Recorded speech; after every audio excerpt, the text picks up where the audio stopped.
Propaganda is anything that crosses your eye line. If you can see it, it's influencing you, therefore it is propagandizing you. I studied marketing and communications in college, and then I went on to work in PR and audience research for 3 years. Controlling the words and images that pass in front of your eyeballs is a billion-dollar industry. There is a ton of money to be made in controlling what people see, because if you control what people see, then you can go on to control what people do. They're not going to tell you that every single thing in front of your eyeballs is propaganda, because if they tell you that, then you're going to start questioning every single minuscule aspect of your reality. And if you start asking hard-hitting questions about your reality and how we got here, that doesn't bode well for the people that are in charge. Probably the simplest, but still the most effective use of propaganda that we still see every single day is the American flag.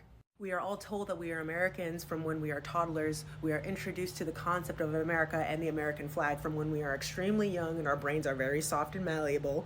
They kindly withhold all of the information about how this is a settler colonial state and simply present this to us as the land of the free. This is our home. Our consent to having pride in this nation is completely manufactured. The American flag as a symbol is a foundational piece of every American psyche, whether they know it or not. Every time you see the American flag, I don't care who you are, I don't care where you are, I don't care what your politics are, that symbol automatically, every time you see it without your immediate consent, is going to reinforce to you that America as a nation should exist. This is false. This is 100% untrue. Ask any indigenous person about this.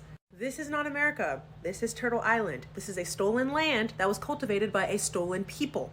The hard and fast genocide of indigenous people and the slow and steady genocide of Black people quite literally is what got America to where it is today.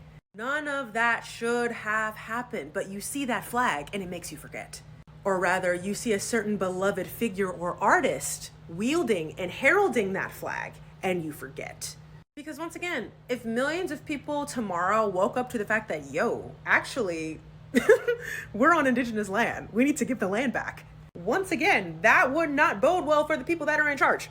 The best way to prevent a problem from ever being solved is to make people think that there is no problem in the first place. The best way to prevent a slave revolt is to have people thinking that they're not still slaves. We literally grew up singing a song that talks about how despite bombs and rockets, the United States flag was still there. That doesn't ring any bells for y'all? Or was the melody just too good that it went right over your head?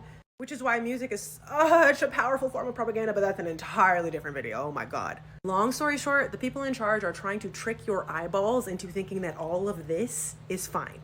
It's up to you to unequivocally and loudly refuse to let 小红书